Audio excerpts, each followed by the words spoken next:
La verdadera historia de Ismael el Mayo Zambada. El señor Ismael Zambada García, conocido como el Señor del Sombrero o el M Grande, nace el 1 de enero, aunque su año de nacimiento varía entre 1948 según el gobierno de Estados Unidos y 1949, según su hermano Jesús Reinaldo Zambada. Su lugar de nacimiento fue el Álamo, Sinaloa, un pequeño pueblo ubicado a 16 kilómetros de Culiacán.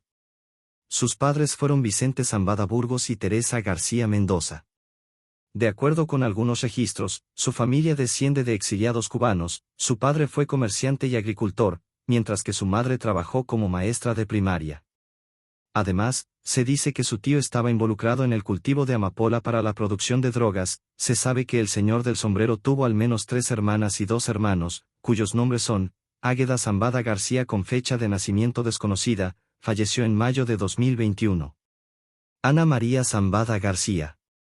Fecha desconocida. Modesta Zambada García, con fecha de nacimiento desconocida. Vicente Zambada García, con fecha de nacimiento desconocida, falleció el 5 de abril de 1996. Y este último, Jesús Reinaldo Zambada García, nació el 13 de agosto de 1961. Infancia y juventud del Señor del Sombrero. A los 6 años, sus padres lo enviaron a vivir con familiares en la ciudad de Culiacán para que pudiera asistir a la escuela pública Eustaquio Buelna, y allí vivió en el barrio Rafael Buelna. 1961. A los 12 años conoció a Rosario Niebla Cardosa en la carnicería de su tío. Según la periodista Anabel Hernández Mayo, se enamoró de ella a primera vista, aunque no la volvió a ver hasta varios años después. El 26 de agosto de 1962, cuando tenía 13 años, su padre falleció. Esto lo obligó a abandonar la escuela para trabajar y sostener a su madre y hermanos. Durante este periodo combinó trabajos honestos en Mazatlán y El Dorado con otros menos lícitos, como ayudar en el cultivo de opio en la granja de su tío. 1966. A los 17 años el Señor del Sombrero se casó con Rosario Niebla Cardosa. La ceremonia religiosa se realizó en una iglesia de la comunidad de Costa Rica, Sinaloa. El mentor cubano Antonio Cruz Vázquez. Entre 1967 y 1973, un traficante de drogas cubano llamado Antonio Cruz Vázquez viajó a México y se casó con la hermana del Mayo, Modesta Zambada García. Mayo aprendió sobre el tráfico internacional de drogas gracias a su cuñado Antonio Cruz Vázquez. Poco después de casarse con Modesta, Cruz Vázquez integró a la familia Zambada en su red de tráfico, la cual se especializaba en el contrabando de heroína hacia Estados Unidos. Cruz detectó la ambición del Mayo y comenzó a entrenarlo en la administración de su negocio ilícito en 1969. Mayo plantó su primer cultivo de drogas, presumiblemente amapola, para la producción de heroína. Un funcionario federal citado por The Washington Post mencionó que la familia Zambada ya estaba involucrada en la producción de drogas desde décadas antes. Sin embargo, no tenían compradores hasta que fueron presentados con Cruz Vázquez. El Mayo reconoció la influencia de su cuñado. En una conversación con el abogado Fernando Gaxiola dijo: Cruz era un buen hombre, me ayudó mucho y siempre estaré agradecido con él. En 1975, Antonio Cruz Vázquez se mudó a Las Vegas, Nevada, donde se sumergió en el mundo de las apuestas. Esto le dio al Señor del Sombrero mayor control sobre las operaciones diarias del negocio de tráfico de drogas. En 1977 las autoridades estadounidenses comenzaron a investigar a Antonio Cruz Vázquez. Durante el curso de esta investigación, que incluyó intervenciones telefónicas, el nombre del señor Ismael el Mayo Zambada apareció por primera vez en los registros de Estados Unidos. La periodista Anabel Hernández alega que en 1977 el Señor del Sombrero se mudó a Los Ángeles, donde vivió durante 5 años. En enero de 1978, el mentor del Señor del Sombrero, Antonio Cruz Vázquez, fue arrestado por su participación en el tráfico de heroína hacia Estados Unidos. La operación llevó a la detención de 11 personas, pero el Señor del Sombrero no estaba entre los arrestados. Reuters sugirió que el Señor del Sombrero fue incluido como acusado en la imputación contra Cruz Vázquez, pero los investigadores estadounidenses creyeron que estaba en México, por lo que se centraron en procesar a los detenidos en Estados Unidos. Los medios de comunicación, como The Washington Post, mencionaron a la familia Zambada en sus reportajes sobre la red de narcotráfico. Según el medio Río 12, a principios de la década de 1980, la inteligencia estadounidense comenzó a sospechar que el Señor del Sombrero trabajaba como operador del entonces Cártel de Guadalajara. Operaba bajo las órdenes de Miguel Ángel Félix Gallardo. En 1982 el señor del sombrero se mudó de Los Ángeles a Tijuana, llevándose consigo a su esposa e hijos. Durante esta etapa a sus 40 años el señor del sombrero desarrolló diabetes debido a sus hábitos alimenticios poco saludables. Esta enfermedad lo ha afectado durante toda su vida. El asesinato del agente de la DEA Enrique Kiki Camarena en 1985 desató una crisis para el cártel de Guadalajara. Los medios comenzaron a cubrir extensamente a Miguel Félix Gallardo, el líder del cártel.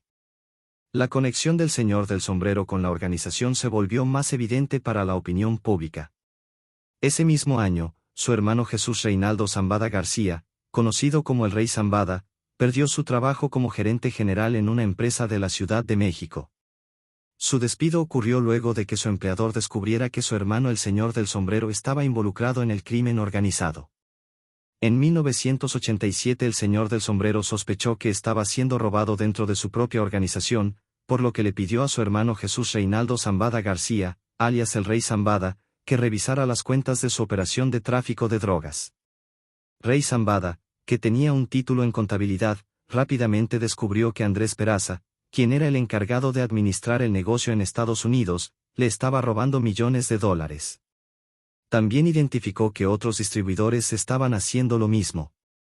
En lugar de ordenar la eliminación de los responsables, el señor del sombrero decidió castigarlos financieramente. Despidió a Andrés Peraza, obligó a otros clientes a devolverle el dinero que le habían robado. El 1 de enero de 1988, durante una fiesta de cumpleaños organizada para el señor del sombrero, ocurrió un asesinato que marcaría el inicio de un conflicto sangriento. Según Vicente Zambada Niebla alias Vicentillo, ese día Ramón Arellano Félix mató a Armando López Esparza, alias El Rayo, quien era amigo cercano de Joaquín El Chapo Guzmán. Se decía que había rencillas previas entre El Rayo y los Arellano Félix, con versiones que sugerían que El Rayo estaba interesado en Enedina Arellano, la hermana de los Arellano. Este evento es considerado como la chispa que encendió la enemistad entre El Chapo Guzmán y los Arellano Félix. Más adelante, El Chapo diría que la raíz del conflicto fue el asesinato de Armando López, declarando: todo empezó porque mataron a Armando López. Él era como un hermano para mí. La versión más conocida del asesinato del Rayo sugiere que Ramón Arellano lo mató cuando irrumpió en una fiesta de bautizo organizada por Benjamín Arellano Félix en el Britannia Club. Sin embargo, Vicentillo alega que en realidad el asesinato ocurrió en la fiesta de cumpleaños de su padre, el señor del sombrero. En febrero de 1988 se registró oficialmente la empresa Nueva Industria de Ganaderos de Culiacán, la cual más tarde produciría leche bajo la marca Santa Mónica. El gobierno de Estados Unidos identificó esta empresa como una fachada para el lavado de dinero del señor del sombrero. La periodista Anabel Hernández alega que Mayo estuvo involucrado desde el inicio en la fundación de esta empresa como parte de su estrategia para legitimar sus ingresos. Aunque la empresa Nueva Industria de Ganaderos de Culiacán fue creada como una fachada para el lavado de dinero, la compañía realmente operaba como una lechería funcional y vendía productos en los supermercados de México. Según el abogado de Vicentillo, Fernando Gaxiola, la ganadería era una pasión real para el señor del sombrero.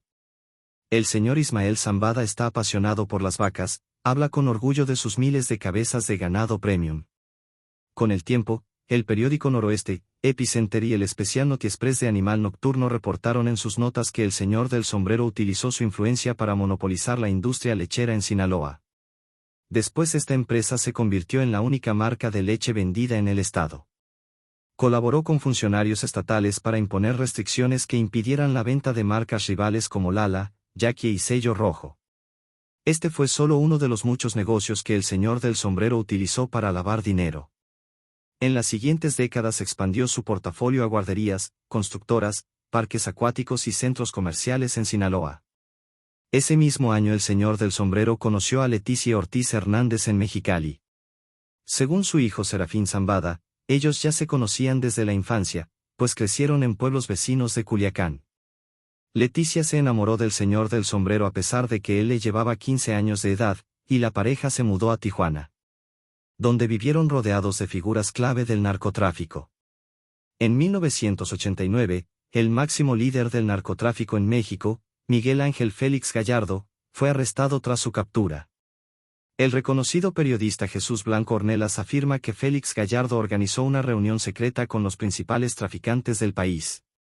El encuentro se realizó en una casa de lujo en Acapulco, utilizada anteriormente por el Shah de Irán. En esta reunión se estableció la división oficial de las plazas de tráfico de drogas en México. Según esta versión, las plazas quedaron repartidas de la siguiente manera: Juárez, para Rafael Aguilar Guajardo; Tecate, para Joaquín El Chapo Guzmán; San Luis Río Colorado, para Héctor Luis del Güero Palma Salazar; Nogales y Hermosillo, para Emilio Quintero Payán; Tijuana, para Jesús Labra Avilés; Mexicali, Rafael Chavo López; y Sinaloa, para el señor del sombrero Ismael El Mayo Zambada y Baltasar Díaz Vega. Sin embargo, existen múltiples versiones de esta reunión, con diferencias en quién la organizó, cuándo sucedió y cómo se asignaron las plazas. En el mes de mayo de 1990 nació el hijo de Mayo y Leticia Ortiz en la ciudad de San Diego, California. Decidieron llamarlo Serafín Zambada Ortiz. Fue bautizado poco después de su nacimiento y su padrino fue Benjamín Arellano Félix. En ese momento, el señor del sombrero, el Chapo y otros traficantes seguían utilizando Tijuana como ruta clave de tráfico de drogas. Sin embargo, esto molestó a los hermanos Arellano Félix, quienes habían heredado el control de la ciudad tras la caída de Jesús Labra Avilés en marzo de 1991. Baltasar Díaz Vega, socio de El del Sombrero, fue arrestado en su casa en Culiacán. Durante los últimos 2 años había financiado cargamentos millonarios de drogas en nombre de Miguel Félix Gallardo. Esto probablemente llamó la atención de las autoridades federales, lo que llevó a su detención. A pesar del arresto, las familias Zambada y Díaz Vega siguieron entrelazadas. María Teresa Zambada Niebla, hija del señor del sombrero, se casó con Javier Alonso Díaz Medina, hijo de Baltasar. Javier Díaz Medina, alias El Javi, se convirtió en un operador clave dentro de la Federación de Sinaloa.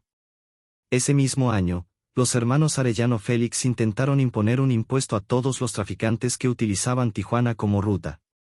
Esta medida obligaba a los traficantes a entregar un porcentaje de sus ganancias. La exigencia molestó al señor del sombrero y al Chapo, quienes llevaban más de una década operando en la ciudad.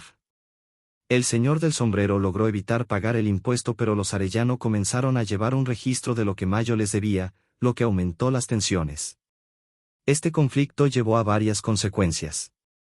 El señor del sombrero, el Güero Palma y el Chapo intensificaron sus relaciones y unificaron fuerzas, aunque aún operaban por separado. Al igual, también se fortaleció la relación entre el señor del sombrero y Amado Carrillo Fuentes, quien también tenía intereses en Tijuana. En ese mismo año, Vicente Zambada Niebla afirmó que los Arellano Félix intentaron matarlo en Tijuana cuando éste tenía 16 años. Un sicario intentó dispararle a través del vidrio de su automóvil, pero el cristal estaba blindado. El Vicentillo, hijo del señor del sombrero, afirma haber escuchado la voz de Ramón Arellano Félix en la radio del agresor. Le contó el incidente a su padre, lo que incrementó aún más la enemistad entre ambas familias. A principios de 1992, el del sombrero volvió a elegir a Benjamín Arellano Félix como padrino de una de sus hijas, esta vez de Teresa Zambada. Obviamente por intereses entre ambas familias.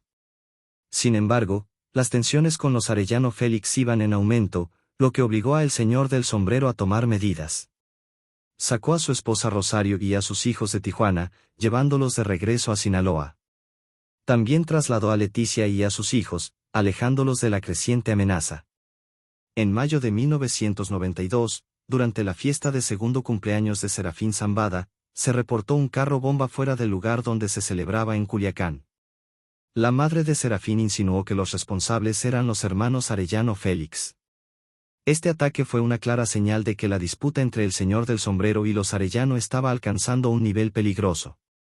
En noviembre de 1992, el Chapo intentó asesinar a los Arellano Félix en Puerto Vallarta, Jalisco. Según el periodista Jesús Blanco Ornelas, el Chapo los invitó a un club nocturno llamado Cristín. Sin embargo, a última hora el señor del sombrero canceló su asistencia y que ya los alcanzaría después. Esto molestó a Benjamín Arellano Félix, quien decidió quedarse en el hotel, pero sus hermanos Ramón y Francisco Javier sí acudieron al club acompañados por sus escoltas personales y agentes de la Policía Judicial de Baja California. A mitad de la noche, un grupo de hombres sospechosos entró al lugar. Uno de los escoltas de los Arellano, David Barrón Corona, se dio cuenta de la amenaza e inmediatamente llevó a los hermanos a un baño para protegerlos. Los hombres sospechosos eran sicarios del cártel de Sinaloa enviados bajo órdenes del Chapo. Los sicarios comenzaron a matar a los escoltas buscando a los Arellano dentro del club. Finalmente David Barrón Corona logró contener a los atacantes, permitiendo que Ramón Arellano escapara por una ventana del baño. Tras el intento fallido de ejecutar a Ramón Arellano en Puerto Vallarta, su hermano Francisco Arellano fue secuestrado. Fue liberado posteriormente a las afueras de la ciudad con los cuerpos de sus escoltas arrojados a sus pies. Los sicarios del cártel de Sinaloa le dijeron que el problema era con Ramón, por lo que decidieron perdonarle la vida. Rey Zambada testificó que Mayo estaba molesto porque Ramón había sobrevivido al ataque. Comentó que Ramón era un enemigo extremadamente peligroso y su muerte habría significado una gran ventaja. En enero de 1993, Vicentillo Zambada presenció una reunión en Tijuana entre Amado Carrillo Fuentes y los Arellano Félix. Benjamín Arellano pidió a Amado unirse a su facción para eliminar al Chapo y al Señor del Sombrero y también le mencionó que Rafael Aguilar Guajardo, líder del cártel de Juárez, quería matar al Señor del Sombrero.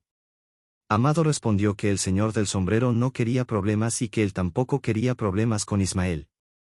Pero Benjamín enfurecido gritó que iba a matar al del Sombrero, al Güero Palma y al Chapo a cualquier costo con o sin él. Previendo una posible traición, Amado y Vicentillo huyeron de Tijuana inmediatamente después de la reunión teniendo que Ramón ordenara matarlos. Ese mismo año Ramón y Benjamín Arellano Félix pusieron una recompensa de $3 millones por la cabeza del Señor del Sombrero.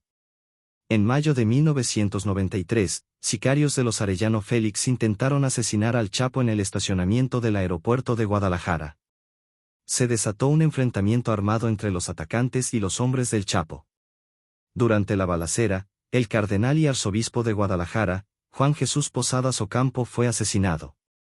Dos versiones sobre el asesinato del cardenal. Primera versión, la del gobierno mexicano, murió en el fuego cruzado. Segunda versión, la de la Iglesia Católica, fue un asesinato premeditado para silenciar al cardenal. Tras este evento, el gobierno mexicano lanzó una cacería masiva contra los involucrados, publicando fotos del Chapo, Güero Palma y 3 de los hermanos Arellano Félix. Este episodio marcó un punto de no retorno en la guerra entre el cártel de Sinaloa y los Arellano Félix, y colocó al Señor del Sombrero como un objetivo prioritario para sus enemigos. Un mes después del ataque en el aeropuerto de Guadalajara en junio de 1993, el Chapo fue capturado en Guatemala. Fue arrestado por las fuerzas de seguridad guatemaltecas mientras intentaba esconderse. Tras la fallida emboscada de los Arellano Félix fue extraditado a México, donde fue condenado por homicidio y tráfico de drogas. Fue sentenciado a 20 años de prisión. Enviado al penal de máxima seguridad de La Palma Altiplano, en el Estado de México, con el Chapo tras las rejas, Mayo Zambada se convirtió en una de las figuras más influyentes del cártel de Sinaloa, consolidando su liderazgo en el tráfico de drogas y evitando conflictos directos con el gobierno. Tras la captura del Chapo en junio de 1993, su hermano Arturo Guzmán Loera, alias El Pollo, asumió temporalmente el liderazgo de su facción dentro del cártel de Sinaloa. El Señor del Sombrero se distanció del conflicto con los Arellano Félix y comenzó a trabajar más estrechamente con el cártel de Juárez llamado Carrillo Fuentes. Durante este tiempo, varios reportes lo mencionaban como una figura clave del cártel de Juárez, lo que refleja su capacidad de adaptarse y consolidar poder en diferentes frentes. Ante la amenaza de los Arellano Félix, el Señor del Sombrero reubicó a su hijo Vicentillo, a su hija María y a su yerno el Javi, en Quintana Roo. Una zona lejana al alcance de sus enemigos, el Javi, quien ya trabajaba directamente con el Señor del Sombrero llamado Carrillo Fuentes, se convirtió en mentor del Vicentillo, enseñándole los secretos del tráfico de drogas. Los Arellano Félix intentaron asesinar al Señor del Sombrero con una bomba en un evento del cártel de Sinaloa en Guadalajara. La bomba, que contenía entre 10 y 22 lb de explosivos plásticos de grado militar, fue colocada en un vehículo con un detonador remoto. El plan falló cuando la bomba explotó prematuramente antes de llegar al estacionamiento, matando a 2 sicarios y 5 civiles. Si la bomba hubiera explotado en el lugar planeado, se estima que habría causado más de 200 muertes. Los Arellano también intentaron asesinar a su hermano Rey en la Ciudad de México, disparándole en la cabeza mientras estaba en una tienda. Rey sobrevivió al impacto, aunque la bala dejó una hendidura permanente en su cráneo tras el atentado. Rey se mudó a Quintana Roo, donde trabajó junto a Vicentillo y Javi en el tráfico de drogas. Desde Colombia implementaron el uso de lanchas rápidas con motores fuera de borda de 400 caballos de fuerza, permitiendo que los envíos de droga desde Colombia llegaran a Quintana Roo en menos de 24 horas. Las cargas de droga eran trasladadas a casas de seguridad en vehículos protegidos por agentes corruptos de la PGR en Cancún, desde Quintana Roo. Las drogas eran transportadas en camiones cisterna con compartimentos secretos hacia Sonora y Chihuahua. En 1994, una embarcación cargada con cocaína con destino a Sinaloa se hundió cuando sus tripulantes sospecharon que eran seguidos por la autoridad. El señor del sombrero contrató buzos especializados para recuperar la mercancía del naufragio, demostrando su ingenio y control en el tráfico de drogas. Con estas operaciones, el señor del sombrero se consolidó como uno de los líderes más estratégicos del narcotráfico en México, diversificando sus rutas y asegurando su supervivencia ante los ataques de sus rivales. En 1995, Vicentillo conoció a Germán Magaña Pasos, alias El Paisa, uno de los mayores compradores de su padre. El Paisa traficaba drogas desde México a través de Juárez hasta El Paso, Texas, operando desde 1990 hasta principios de los 2000. En enero de 1995, Baltasar Díaz Vega fue asesinado en San Jerónimo, Ciudad de México. En enero de 1996, su yerno Javier Alonso Díaz Medina, alias El Javi, fue asesinado en el estacionamiento de un Sanborns en Ciudad de México. Mientras su cuerpo era velado, Vicentillo tuvo que gestionar el envío de 13.600 kilogramos de cocaína en nombre de su padre. Vicentillo regresó a Culiacán y comenzó a trabajar directamente con el señor del sombrero, asistiendo a reuniones con traficantes colombianos y Amado Carrillo Fuentes. En abril de 1996, su hermano Vicente Zambada García, líder de un sindicato de transporte en Cancún, fue ejecutado en la puerta de su casa.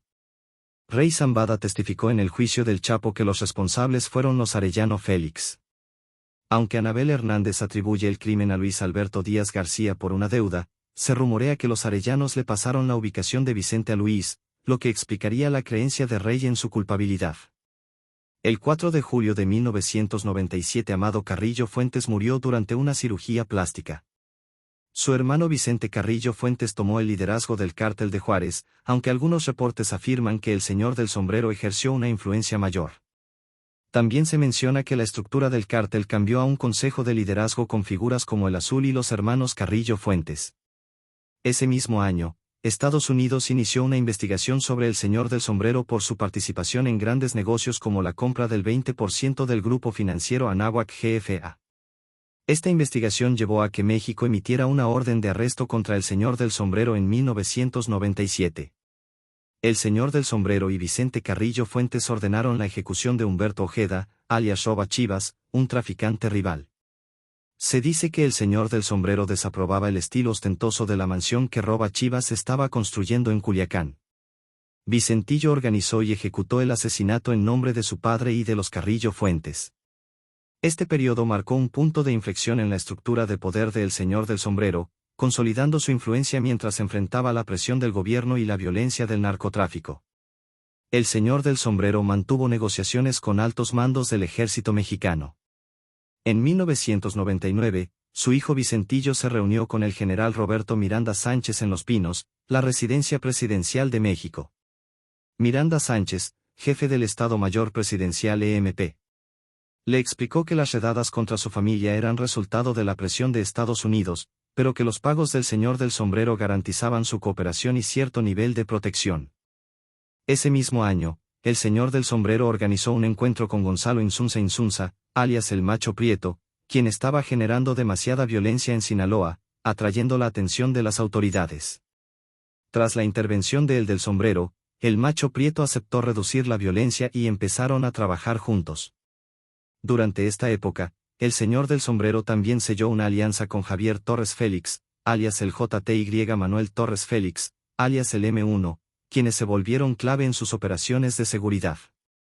Ante la creciente presión de las autoridades y las amenazas de los Arellano, Félix Vicentillo se trasladó con su esposa e hijos a Barcelona, España, con el apoyo del señor del sombrero. Sin embargo, la familia siguió involucrada en problemas legales en enero de 2001. María Teresa Zambada Niebla, hija de Mayo, fue detenida al intentar cruzar a Estados Unidos con más de $10,000 americanos sin declarar.